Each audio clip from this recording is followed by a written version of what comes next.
All right. Good evening, everybody. Calling to order the November 19th meeting of the Westerly School Committee. Members present: Angela Goethals, Mike Ober, myself, Tim Killam, Peter Nero, Lori Wycall. Mr. Jackson will not be joining us this evening. Mr. Killam, could you lead us in the Pledge of Allegiance?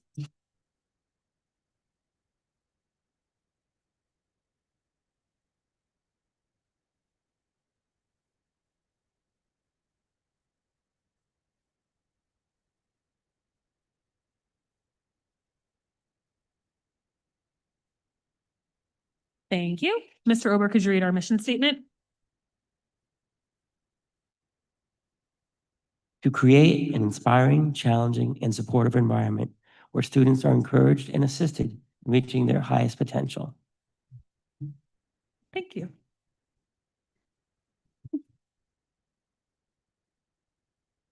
Thank you. Keeping us well checked. I'm sure Linda will appreciate that. All right, so our first item here, we have our presentation for the Westerly High School 2025 Rhode Island Interscholastic League Division II champions, our girls volleyball championship team.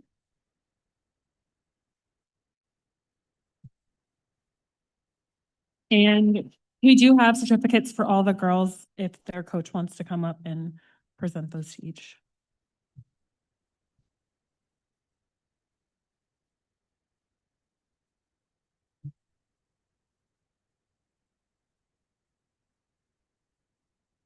All right, I'm going to go ahead and hand these out afterwards, but I'll just call them up in order.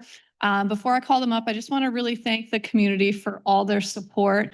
Living in a small town really showed throughout this season. So thanks to the community for all their support. We're going to start with Savea Crawford.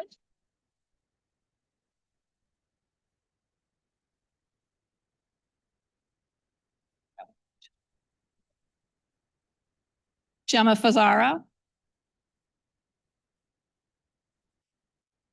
Jenna Parker.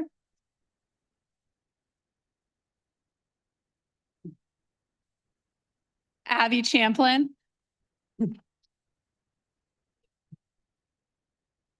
Ella Reyes. Allison Miranda. Annabelle Fowler. Maddie O'Neill. Lila Wycall. Lila Off. Abby Emery.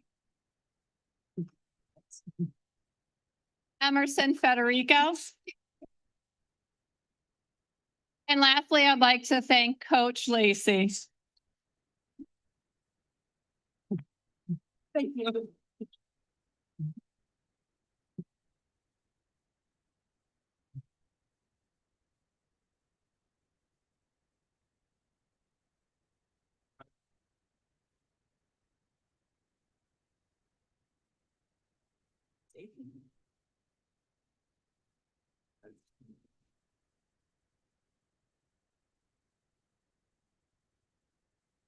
And again, congratulations to all of you. We are extremely proud. Any other committee members have comments or anything? No? All right, thank you all. So next up, we have our students report.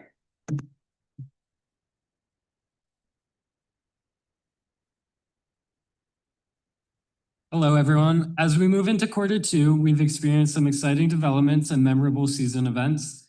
To start, homecoming was this Saturday, open to all grades and students. The student council hosted the event, decorating the gym according to the theme Red Carpet.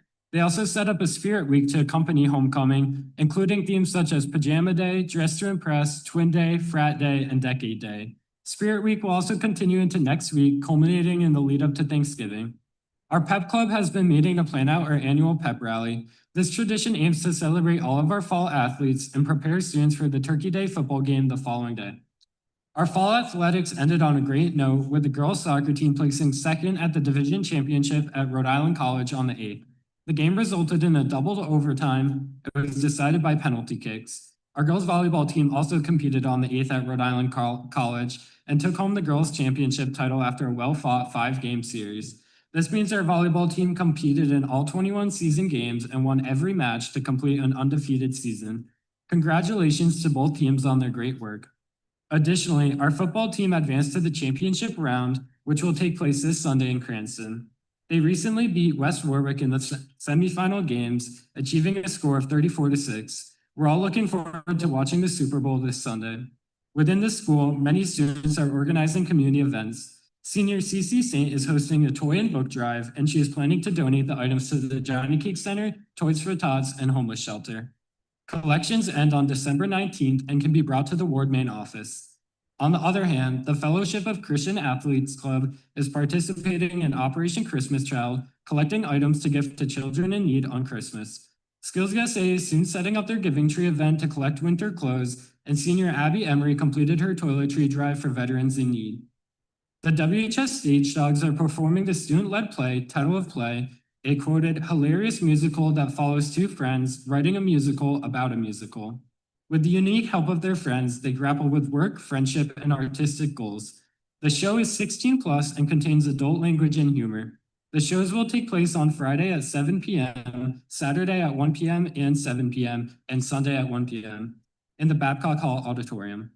Finally, the senior class is hosting the annual Bulldog Bazaar at the middle school on November 29th from 9 a.m. to 2 p.m.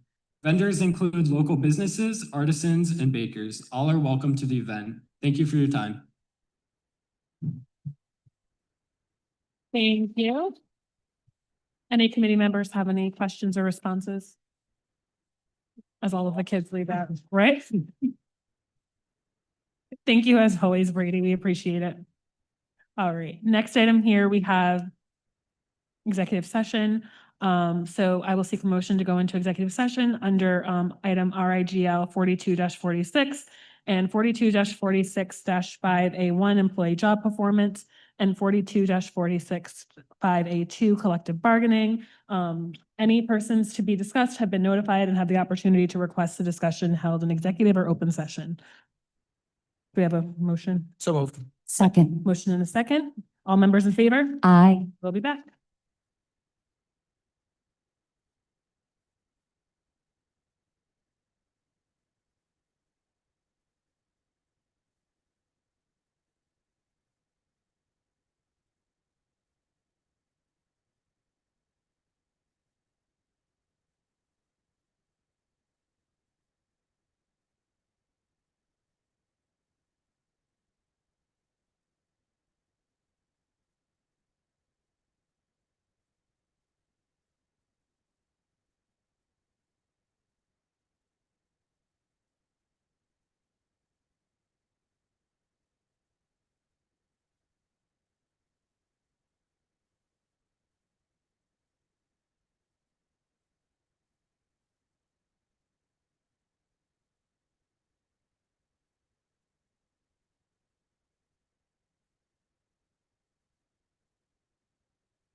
All right. So there were 2 votes taken in executive session. It was unanimously voted to approve a separation agreement with an employee. And the second one was to approve collective bargaining with local 808 non-certified staff and WPS. And that was unanimous as well. Seek a motion to keep the minutes of executive session confidential. So moved. Second. Motion and a second. All members in favor? Aye. Any opposed? Seeing none, thank you all. And next up here, we have our first open forum, which this one is limited to school committee agenda items only. Speakers are given 5 minutes for this forum. Is there anybody who wishes to address the school committee?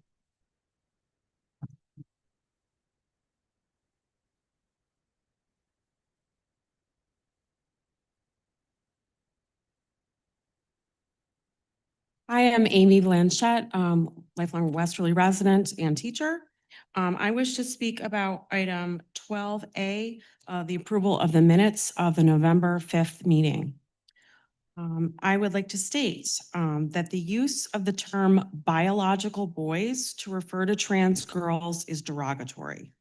I understand that the minutes need to be accurate and reflect what the speaker said, but I would urge the school committee to have a discussion about what words and terms do and don't make it into the minutes. Just because someone stands here and uses a derogatory word or phrase to refer to a group of students doesn't mean that exact wording needs to be in the minutes. I would argue that if a derogatory word or phrase absolutely has to be in the minutes for accuracy's sake, that it be in quotation marks to make it abundantly clear that it is the sentiment of the speaker and not this Westerly School Committee. Thank you.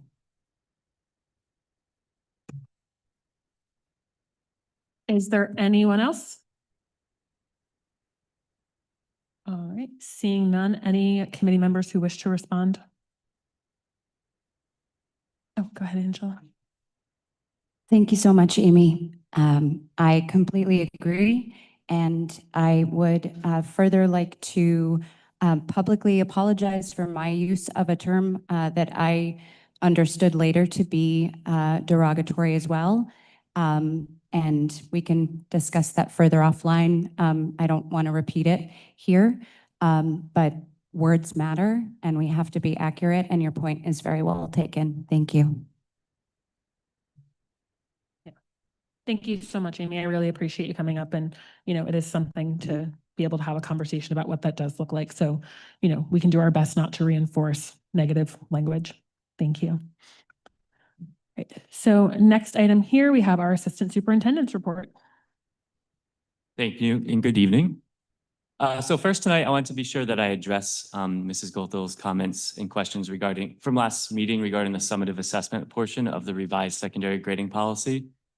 Summative assessments count for at least 50% of a student's final grade to ensure that grades accurately reflect what students have learned and can do in relation to grade level standards. The assessments such as end of unit tests, major projects, or performance tasks provide the most reliable evidence of mastery because they measure learning at the end of an instructional cycle and often referred to as, teachers might say, a unit or modules, depending on the curriculum that we're discussing or talking about at the end of an instructional cycle.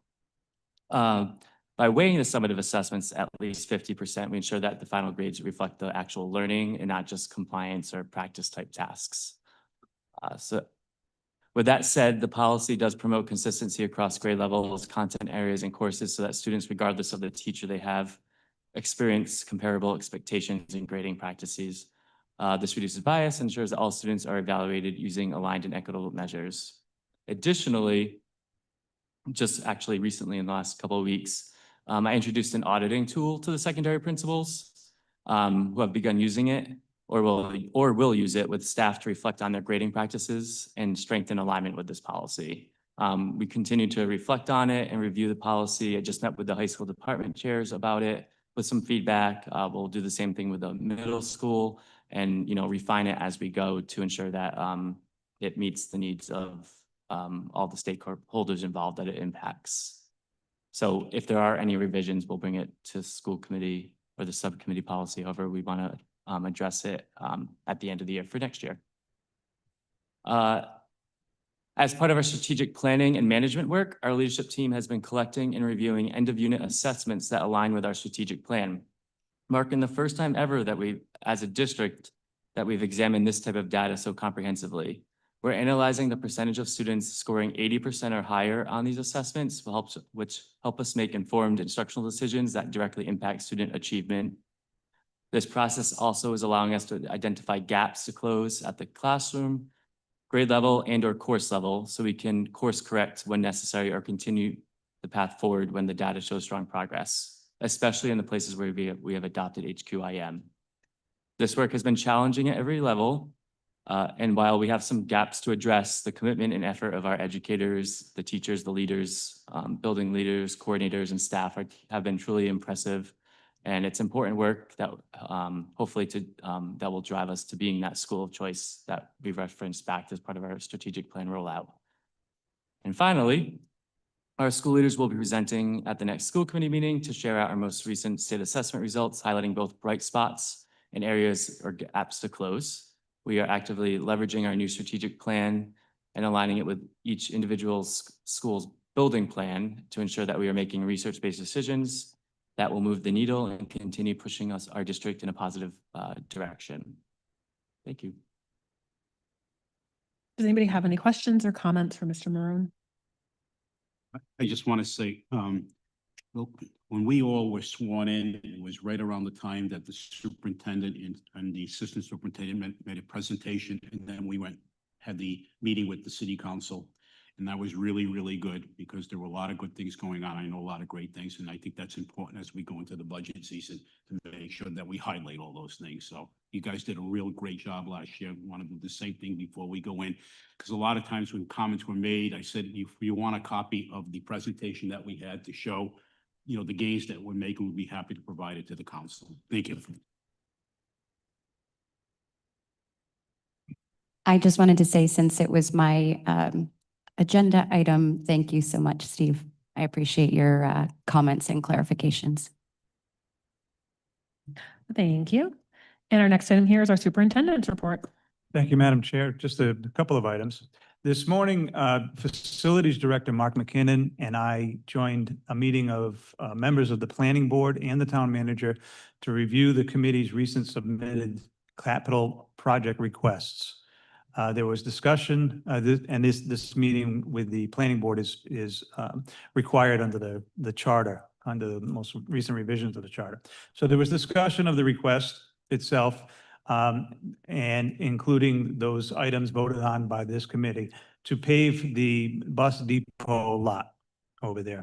Again, we had talked about it's a matter of really protecting our assets, our buses, and potentially a liability issue where if employees are walking through a minefield just to get to the office or get to their buses and somebody's injured, it's going to create liability issues for us. So there was discussion of potential questions regarding the zoning for that parcel of land and whether the depot, which has been there for at least 40 years, is in violation of local zoning. This was an issue raised by a town councilor at Monday night's meeting, saying there's a big zoning issue. The message from the town manager this morning and just 20 minutes ago is that if it's accurate that current zoning would prohibit use of that land for bus storage and the garage, the regulations that were in place in the early 1980s when we first started using that facility allowed for it. And that being the case, we'd be grandfathered in and there would be no zoning issue. So this is still being researched, but that's the position of the manager. Also, the manager has engaged the Power Corporation, which is an engineering business, and a firm to come out and conduct a study of the bus garage and lots from an environmental standpoint. And we expect that report to be completed sometime, probably in the spring of 2026. The planning board, and I asked this question this morning, has made no recommendation regarding if the bus garage were to be relocated where they're thinking it could go. They hadn't thought that far ahead. But that conversation did happen this morning, and it looks like we're grandfathered in on the zoning issue. And again, PAR is looking at the environmental issues out there. Their recommendation may be what ours is to cap the ground with new paving and provide maximum protection there, but we'll have to wait on that and see. I know Mr. Killam had asked about the cell phone policy, where we are with that. There has been no guidance coming from the state other than the law itself. I did speak with Ms. Goethals last week, as she is chair of the policy subcommittee, and we have scheduled at least one meeting for next month to include administrators. Ms. Goethals will be there, myself. We're hoping to have some student voice involved there and parent voice as well to talk about a proposed policy that we can have in place for September when we open. And we will then be able to take the spring, throughout the spring, to really educate the public, the students, the families about what to expect when we return in September. So that work is underway, and we hope to have a proposal for you for approval in January. Okay. That concludes my report. Thank you. Thank you. Anybody have questions or comments? Go ahead, Tim. Couple questions. One would be, do you have a copy of whatever agenda referral letter that Mr. Gagne provided to the council regarding the bus depot? Do we have a copy of that somewhere? If so, can we get a copy of it?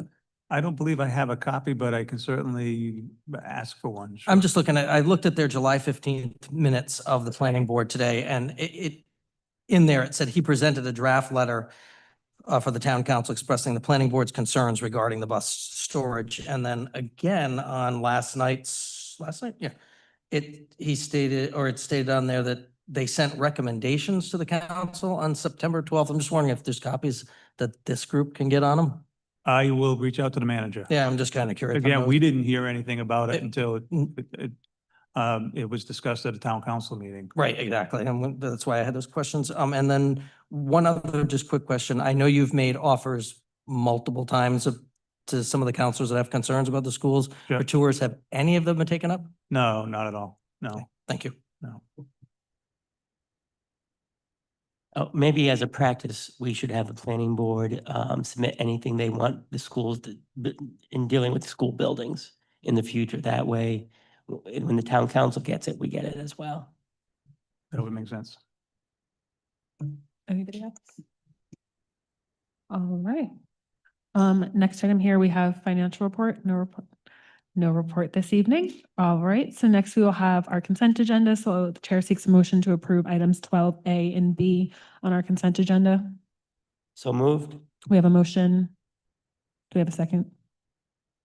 We have a second, all members in favor. Can we have Not able discussion to on do approval of discussions minutes? on consent agenda, right? If there's, excuse me, if there's an item on the consent agenda that you want to discuss, it has to be removed from the agenda and placed under new business. You can do that. Okay, I want to modify the minutes, so however we can do that. okay. So So I remove my, he withdraws the second, and withdraw my motion. and then Tim, your motion is Making to a- move. Make a motion to move the approval of minutes to new business for discussion. So moved. We have a motion, we have a second. Make a motion to move approval of minutes under new business so we can make a modification. All right, so we have a motion, we have a second. All members in favor? Aye. Any opposed? Seeing none, so we'll move 12A down to new business. So it's just, so we'll have a motion for item 12B for the homeschool approvals. So moved. We have a Second. motion on that and a second. All members in favor? Aye. Any opposed? Seeing none. So we approved item 12B. So now, since we moved on under new business, doesn't matter what order. Do we do that one first or? You can handle that as the first item on the Okay. new business. So we will start with the approval of minutes under new business. So I would just like to modify the minutes after our speaker today to include biological boys to be modified to be put in quotes, just so it's clear that it was not a school committee statement, but it was a statement from the speaker. Thank you, Tim. That was your motion? Okay. so Second. we have a motion and a second. Any discussion? All right, seeing none, all members in favor? Aye. Any opposed? Seeing none. So we will make that adjustment. Then you need a motion to approve the minutes as amended. Okay, so now the chair seeks a motion to approve the minutes as amended. So move. We have a motion. We have a second by Mr. Second. Nero. Or everybody. All members in favor? Aye. Any opposed? Seeing none, so that motion passes as well. So our next item here will be our policy subcommittee charter update. And Ms. Goethals, I know that that's your subcommittee. Do you want to open this up for us? Absolutely. It's basically, I would say, just a kind of more streamlined version of the notes or the draft that I presented initially. The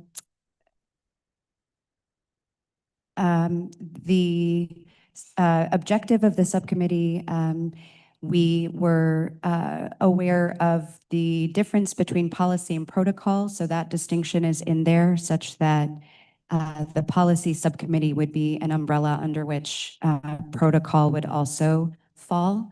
And I think that's really the major change or kind of addition. And then the composition of the committee is a bit more general than I had originally suggested. I think it's absolutely appropriate, and I'm open to hearing feedback from my colleagues up here. It seems to be, sort of spread between school committee, superintendent, parents, admin, and teachers. So I think that would allow us to have, a really broad set of perspectives when we look at school policy and protocol. Thank you. I mean, I think it looks great, and I'm glad that it now includes protocol in there because I think that just kind of gives a good charge to that subcommittee, and then it makes sure we're covering all of our bases for any of those conversations. Does anybody have any other questions about it? Or anything? All right.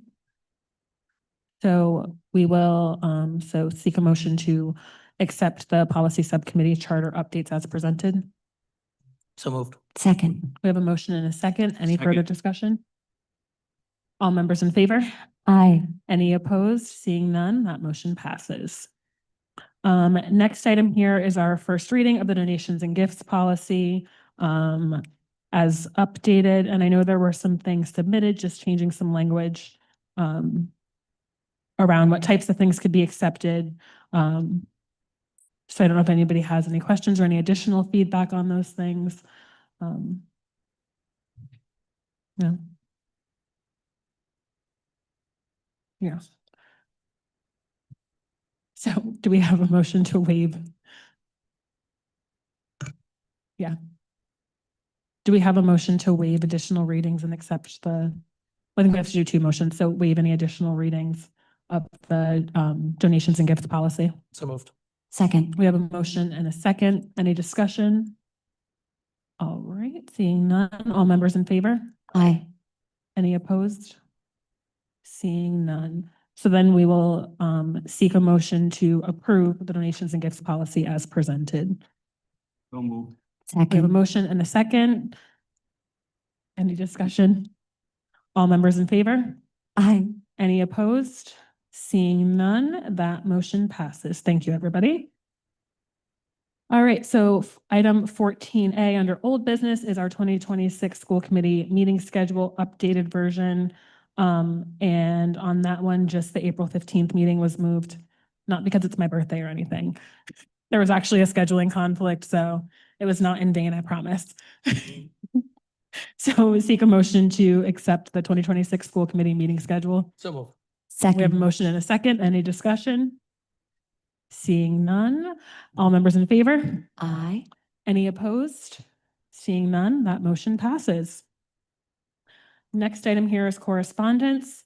I know we did receive some things to the full committee in regards to as we've already talked about, the cell phone policy and electronic devices policy, which I know information was sent back to the person who asked. And then we also did receive some concerns about the play that's going on this weekend at the high school, which again, I know that that's being addressed and being handled by administration. And we will wait to hear on any changes with that. Does anybody else have anything for correspondence? Go ahead, Tim. I received a couple. One was regarding a comment I made actually at the last meeting when we were talking about open forum. And I just want to be abundantly clear because the concern is that I wasn't for open forum. I'm absolutely for open forum. I support anybody that comes up to speak and actually encourage it because we need to hear from people. But again, I always want to reiterate, we're a public meeting. We're not a meeting of the public. But that just making clear that I would absolutely always support open forum. The other email I received actually today was regarding, and it was confusion over the buses in the meeting on Monday night at the town council, talking about EVs being on our capital request. I want to just be clear for everybody listening that we do not have that on the current capital request. Does anybody else have anything under correspondence? No. All right. So committee and liaison reports. Anybody have anything to report out for subcommittees? No. All right. And future agenda items. Anybody have any requests for future agenda items? Don't all jump at once. Bill's going to yell at me anyway, so we'll just get ready for him to yell at me. I have two. So the first one is, I guess I want to ask for a future agenda item for a standing agenda item, and it's an odd one, and I don't know how we'd word it, so it would be Bill. But when we are continually having the town council basically discuss our business in public at their meetings, I want the ability for this body to be able to respond publicly, because we're not able to do that at this point. And some of the stuff that's being discussed is ridiculous and way overstepping, frankly, in my mind, Title 16. And we deserve the right to respond. I mean, when it was told, we've proven time and time again that, what was the phrase? I can't even remember use that that we don't have the bandwidth to understand items. I think we have the right to speak about that, and we've got to find a way for us to be able to respond. So whatever that is, Bill, I'd ask that you come up with some kind of language that we have a standing item where it doesn't have to be every meeting, but like solicitor's report can be on there, something we can use to talk. What was said? I'm sorry, I didn't hear that. It was when they were talking about electric buses and the depot and stuff that we've proven time and time again that we don't have the bandwidth to understand that. Council, don't we have the right under open forum, just as the public does? You do, but you are somewhat more constrained than the general public. I don't pay attention to that anyway, so what difference does it make? I don't do We'll social come up media with, either. we'll come up with a way that you can address that situation.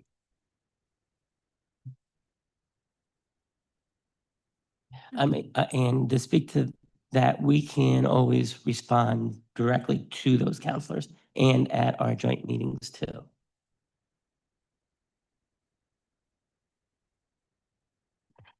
You set me up perfectly, Ober. My future agenda item request would be, and I know we've talked about this before, I know we have a joint meeting with the town council coming up next month, and there's been some discussion in this body of an appetite to have more joint meetings. And based on what Mr. Killam said, I think that, that's more than appropriate. Okay, I throw one more. Go ahead. Bill can really yell at me now. It's not really an agenda item. I just want to throw out there because I don't know where it would fit. This Saturday is the walkthrough for the community at State Street School, kind of the farewell, goodbye from 9 to 12. Correspondence, yeah, I know I missed it, but it's in there. Bill didn't have to yell. No, but I definitely agree on the getting another joint meeting and having them a little bit more frequently than just when we get to budget and kind of open that door. So thank you for bringing that up. May I weigh in on that concept briefly? It's the a very slippery slope when you start having joint meetings with the town council that are not mandated or required by law. The one that you have scheduled coming up is required. That's mandated by Rhode Island general laws because they're, as you were just indicating, a concern when the town council sua sponte on their own seems to blur the lines. Having joint meetings when they're not mandated would result in that on both sides. So we need to be aware of that. Thank you. There are no other future agenda item requests. Our next thing here we have is our next open forum, which this is non-agenda item comments, and speakers are given 3 minutes. Is there anybody who wishes to address the committee for our next open forum? Seeing none, or are you coming? Oh.